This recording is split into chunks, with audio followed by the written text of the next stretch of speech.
Olá, querido irmão, querida irmã. Este é o programa Tesouro da Igreja e eu, Luiz Carlos, juntamente com você, estamos aqui dando continuidade aos nossos estudos sobre o nosso Catecismo da Igreja Católica. Nós estamos na primeira parte, que é sobre a profissão da nossa fé. Estamos na segunda sessão, que é sobre os símbolos da fé. Estamos no primeiro capítulo, que começa a estudar o credo, né? Creio em Deus Pai. E estamos no parágrafo número 7, está falando sobre a queda do ser humano, e hoje vamos ver a queda dos anjos, a partir do número 391, esse número em negrito, ao lado da sua página aí do seu catecismo. Bem, esse 391 sobre a queda dos anjos explica assim: por trás da opção de desobediência de nossos primeiros pais, há uma voz sedutora que se opõe a Deus e que, por inveja, os fez cair na morte.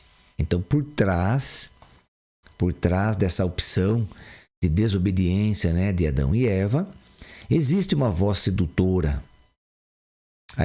que os fez cair nessa armadilha e fez justamente por inveja, né? Por inveja, vai dizer aqui.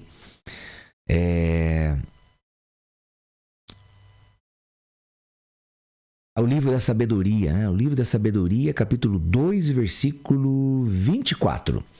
Foi por inveja do demônio, não é? Que a morte entrou no mundo, vai dizer o livro da sabedoria. As escrituras e a tradição da igreja veem neste ser um anjo destronado, chamado Satanás ou Diabo, conforme também está em João, no Evangelho de São João, capítulo 8, versículo 44. Está também em Apocalipse 12, versículo 9. Fala exatamente sobre esse anjo destronado.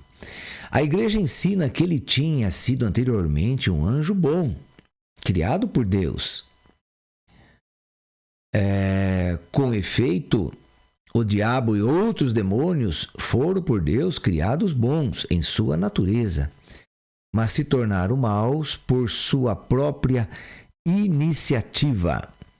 Isso daí está escrito, né? Foi determinado no Quarto Concílio de Latrão. A Escritura fala de um pecado desses anjos. Conforme aí a 2 Pedro, né? Capítulo 2, versículo 4. Nós já vamos ver essa citação aí. Esta queda consiste na opção livre desses espíritos criados que rejeitaram radical e irrevogavelmente a Deus e o seu reino. Então, quer dizer, é uma opção livre. Porque os anjos, a nosso exemplo, também foram criados livres, quer dizer, com livre-arbítrio, com liberdade.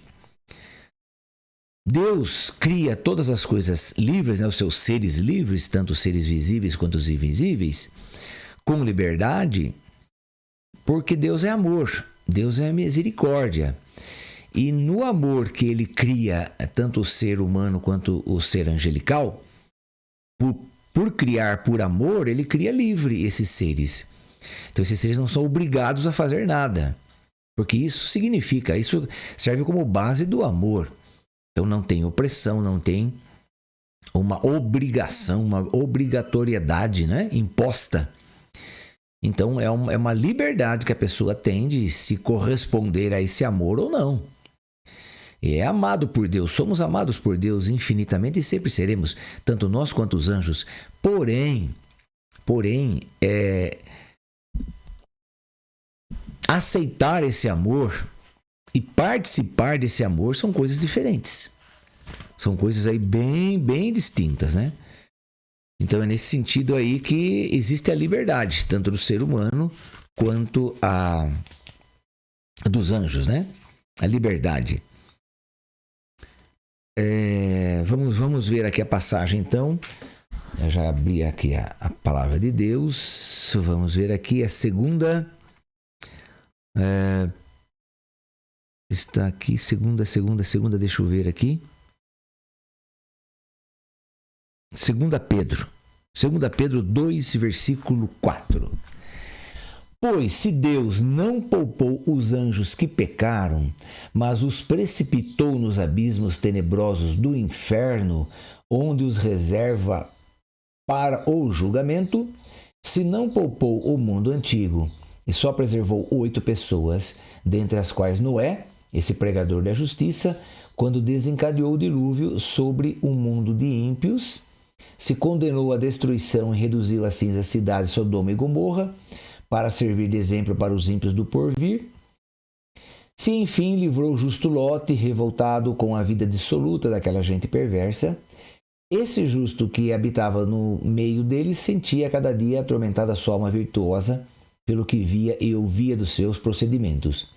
É porque o Senhor sabe livrar das provações os homens piedosos e reservar os ímpios para serem castigados no dia do juízo. Bem, segunda carta de Pedro, então, no versículo 4 vai dizer, né? Que esses anjos rebeldes que pecaram, Deus os precipitou, então, para os abismos do inferno. Então, nesse sentido, é que os anjos, por sua livre e espontânea vontade, pecaram e não foi mais encontrado o lugar deles no céu. A Escritura, então, vai falar disso, que eles rejeitaram radical e irrevogavelmente a Deus e seu reino. Bem, o que é irrevogavelmente? Quer dizer que não tem volta.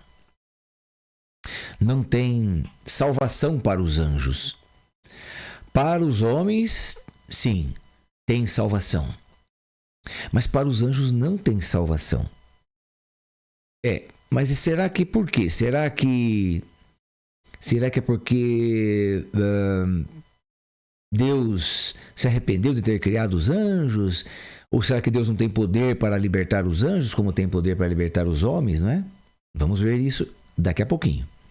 Bem, temos um reflexo desta rebelião nas palavras do tentador, ditas a nossos primeiros pais. E vós sereis como deuses. Então, essa citação aí de Satanás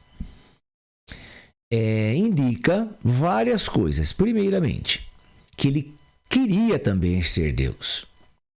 Se ele incitou a Eva e, consequentemente, a Adão a ser como Deus, é porque também, no íntimo dele, ele queria ser como Deus. Ele se achava tão grande, tão poderoso, que ele também poderia ser Deus. Porque só Deus é Deus. Então, isso mesmo que ele trazia dentro de si, ele vai oferecer. Essa ideia era uma ideia fixa que ele tinha. Ele já tinha fixado essa ideia no seu poder de pensamento. Então, ele vivia assim. Ele vivia com o desejo de ser igual a Deus. Olha lá, se o desejo dele não era ser superior a Deus, hein?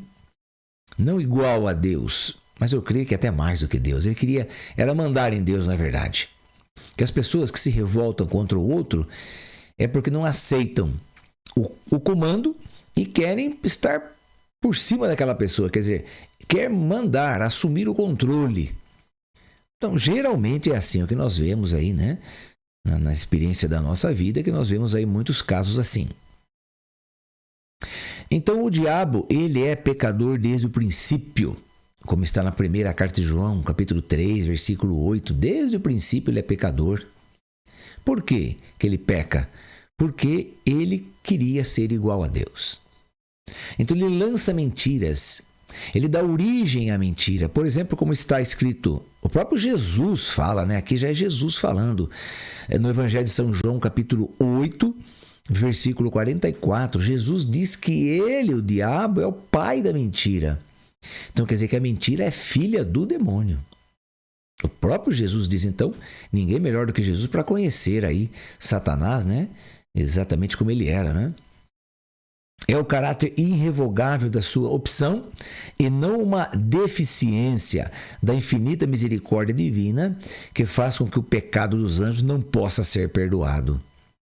Não existe arrependimento para eles depois da queda, como não existe arrependimento para os homens após a morte. Bem, Então vamos aqui tentar entender um pouquinho por que para eles não tem arrependimento. Olha, vamos começar pelo ser humano. Não existe arrependimento para o ser humano depois da morte. Então, até o último suspiro do ser humano, ele tem condições de ser perdoado. Ele tem condições de pedir perdão, reconhecer seus erros e ser perdoado. Após a morte do ser humano, não tem mais remédio, não tem mais cura, não tem mais arrependimento, não tem mais perdão. Então, o ser humano foi criado assim, dessa forma. Para os anjos, como eles não morrem porque eles não têm corpo material, então eles não têm arrependimento em momento algum. Se eles decidiram realizar um ato contra Deus, pronto, está realizado. E não tem perdão. Então, não existe perdão para os anjos depois que eles caíram, depois que eles pecaram, como não existe arrependimento para o ser humano depois da morte. Agora, por que não existe arrependimento para os anjos quando eles pecaram? Olha, a capacidade de pensamento de um anjo, a capacidade cognitiva, a capacidade dele usar a inteligência dele é muito, muito, muito maior do que a nossa. O conhecimento de um anjo das coisas de Deus, porque eles servem a Deus, eles estão diante de Deus, então eles conhecem a Deus direitinho. Então, essa capacidade que eles têm de saber quem é Deus, nós não temos essa capacidade. Então, o conhecimento que o anjo tem de quem é Deus, de quem ele é também, é muito, muito maior. A sabedoria de um anjo, o conhecimento, o entendimento. Veja, os anjos que ajudaram Deus a construir o mundo, o universo todo. Eles que foram aí os servos que Deus usou para construir o universo. Vamos pensar assim. Para construir uma casa, nós precisamos dos pedreiros, dos engenheiros. Nós precisamos aí das pessoas que vão trabalhar ali para construir a nossa casa. Ok? Então Deus também, quando foi construir o mundo, ele precisou dos seus engenheiros, pedreiros, etc., que foram esses anjos que ajudaram Deus na construção do universo. Eles ajudam Deus até hoje, bem, os que ficaram com Deus, né? Evidentemente. Então ajudam Deus em tudo que é necessário da natureza criada. Eles ajudam. Então, estava dizendo que o entendimento de um anjo é muito superior ao nosso. Por exemplo, a inteligência de um anjo, a capacidade dele pensar, refletir, discernir. Vamos dizer assim que eu gosto de dar esse exemplo que é muito fácil de entender. Vamos supor que a sua mente, a minha mente, ou seja, a nossa mente, o tamanho da nossa mente de entender as coisas é do tamanho do nosso Sol. Esse Sol aí que ilumina o nosso planeta. Então vamos supor que a nossa inteligência fosse daquele tamanho, daquele Sol. A inteligência de um anjo é 1000 vezes aquele Sol que nós temos como a nossa inteligência. Então é 1000 vezes superior à nossa. Estou dando aqui um exemplo bem simples para você poder entender a capacidade de um anjo de ter o entendimento das coisas, quer dizer, do que é certo e do que é errado, como nós temos, né? Nós temos a capacidade de entender o que é certo e o que é errado. Nós sabemos quando estamos pecando. Bem, agora a capacidade do anjo é 1000 vezes maior do que a nossa. Então, se eles decidiram cometer um pecado, veja que o entendimento daquele pecado é muito grande. Então, se eles decidiram, estão muito cientes do que eles estão fazendo. E pela inteligência deles, pela sabedoria que eles têm, não tem como dizer, eu perdoo você, anjo. Como Deus pode perdoar o ser humano, ele não pode perdoar o anjo. Por quê? Porque a capacidade de conhecimento dele é muito grande. É um dom que Deus deu para eles tomarem decisões, sim, mas decisões boas em Deus. Agora, se eles resolveram ir contra Deus, Deus aí não pode perdoá-los. Eles erraram, estão errados. Não tem salvação para eles. Não tem redenção. Então o Filho de Deus se encarnou, por exemplo, porque adquiriu carne humana para derramar sangue por nós. Ora, o anjo não tem carne, não tem sangue. Então vamos dizer que o Espírito Santo assumisse, então, já que a segunda pessoa da Santíssima Trindade assumiu a salvação dos homens, vamos supor que o Espírito Santo assumisse a salvação dos anjos, já que ele é puro Espírito também. Bem, poderia acontecer? Poderia. Poderia, sim. Mas só que Deus designou os anjos desta forma, não é? Como deu muito conhecimento, muita capacidade para o anjo, então para o anjo não tem perdão quando ele se revolta contra Deus, ok? Então, nesse sentido que não tem redenção para os anjos. Principalmente na palavra de Deus que está escrito: a quem muito foi dado, muito será cobrado. Por aí dá para a gente também tirar uma ideia do porquê que para os anjos não tem salvação após a decisão deles de pecar, de se revoltarem contra Deus, ok? Vamos lá. A Escritura atesta a influência nefasta daquele que Jesus chama de homicida desde o princípio. Quer dizer, um assassino desde o princípio. Está nesse Evangelho de João 8,44, de onde Jesus vai falar que ele também é o pai da mentira, né? Que o demônio é o pai da mentira.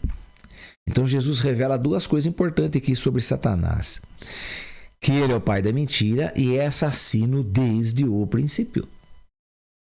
E que até chegou a tentar desviar Jesus da sua missão recebida do Pai. Bem, isso vocês sabem, né? Que Jesus, logo que foi batizado, lá em Mateus 4, por exemplo, né? Os três evangelhos relatam isso, os sinóticos. Mas em Mateus 4, por exemplo, vai dizer que Jesus, após ser batizado, foi levado pelos anjos para ser tentado por Satanás. E ali ele foi tentado durante 40 dias e 40 noites. É um número simbólico porque é um número de perfeição. Então ele foi. O que quer dizer esse número de perfeição para Jesus na tentação? É que ele foi tentado até o extremo. Até onde ninguém conseguiria ser tentado, ele foi. Então ele foi tentado algo muito, muito excessivo, muito grande. Algo assim, uma coisa absurda. Foi a tentação que Jesus sofreu no deserto. Mas Jesus não sucumbiu às tentações de Satanás, porque Satanás queria, de fato, queria de fato tirar Jesus da missão que ele veio cumprir aqui. Então, por isso que ele tentou aí todas as coisas com Jesus. Nós podemos ver aí que o resumo dessas tentações que a Bíblia nos narra ali, os evangelistas vão nos narrar, elas são resumidas em 3 tentações apenas, né? Apenas 3. Mas nós sabemos que foram inúmeras. São 40 dias e 40 noites sem cessar de tentações. O demônio não deixava Jesus descansar. Que ele queria perder Jesus, não é? Então ele queria desviar Jesus da missão recebida pelo Pai.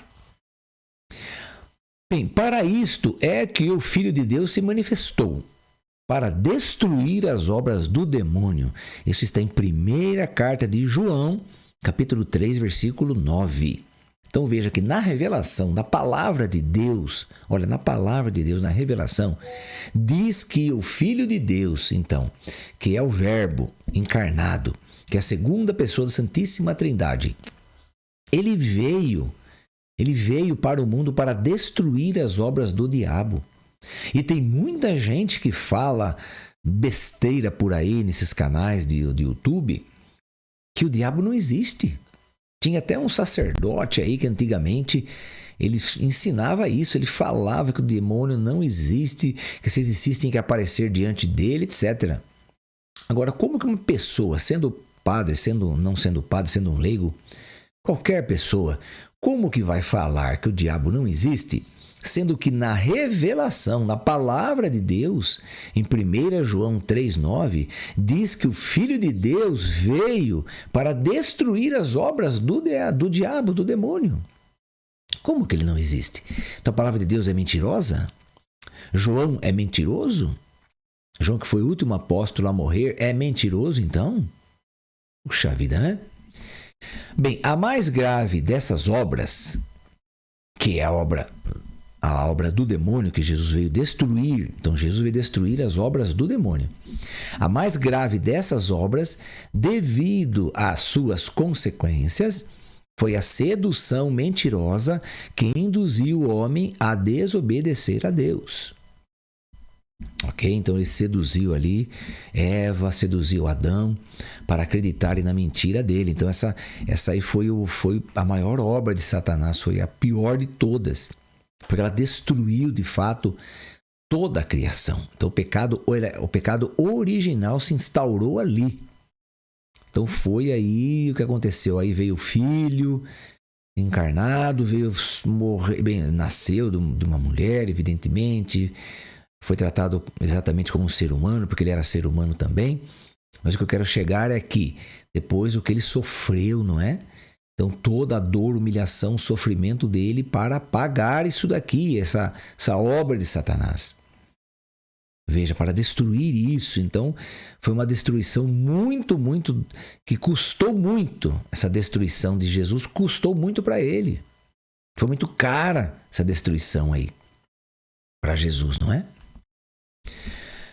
Contudo, o poder de Satanás não é infinito. Claro que não, ele é uma criatura. Tem poder? Tem sim.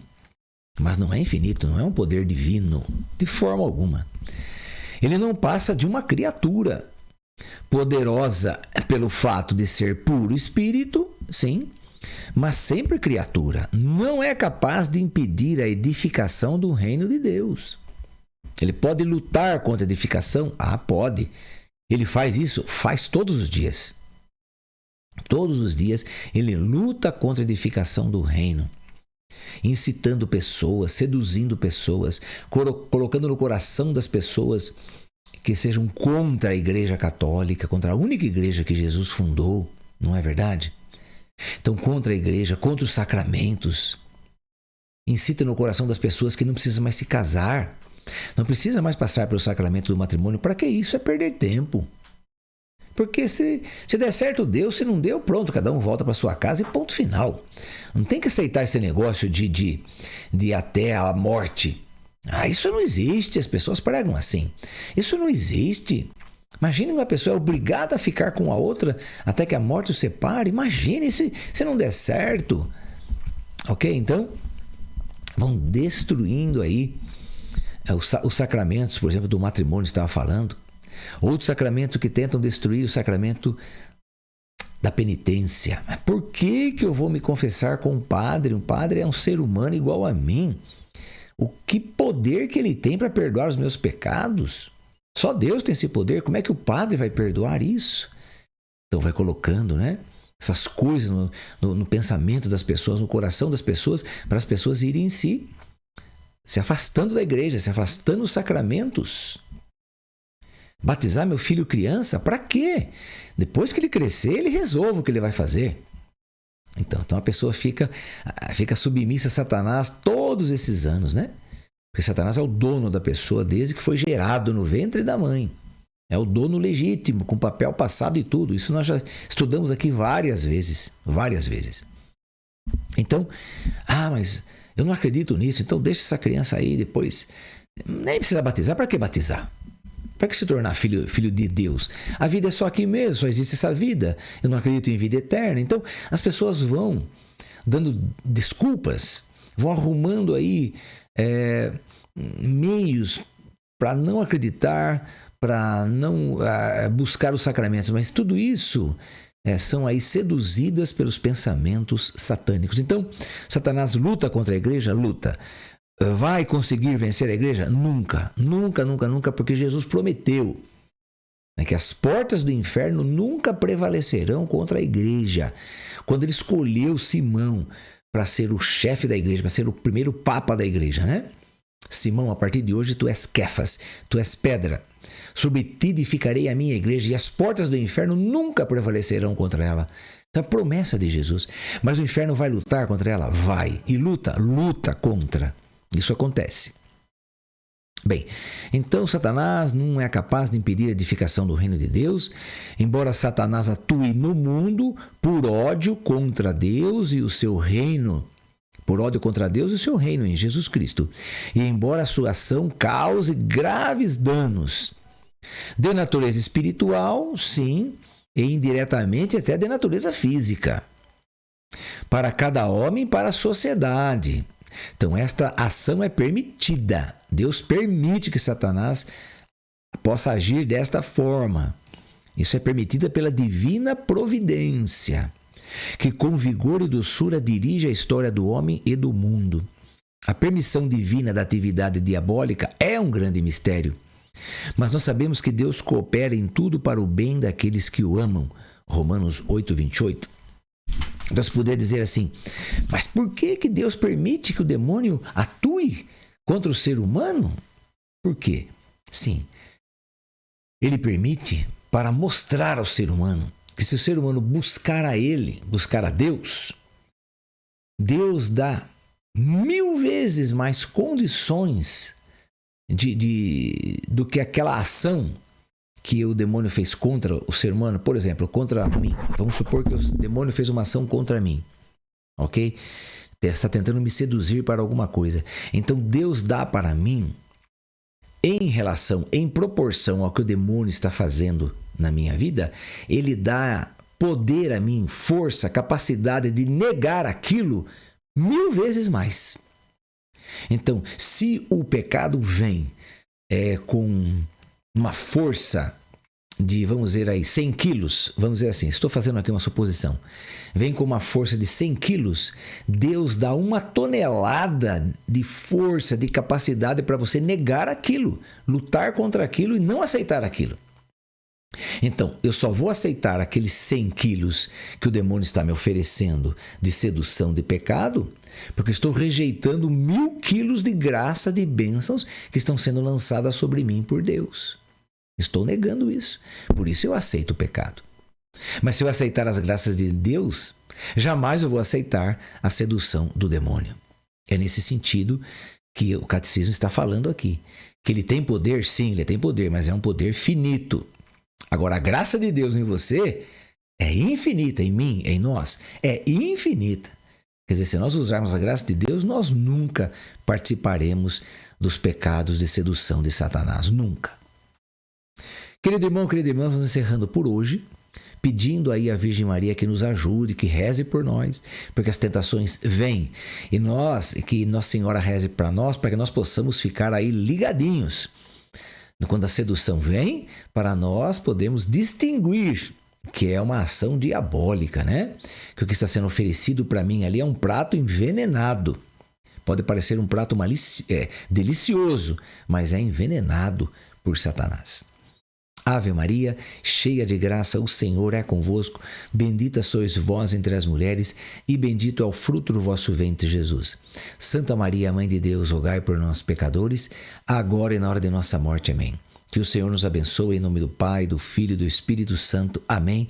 E até o nosso próximo programa, se Deus quiser.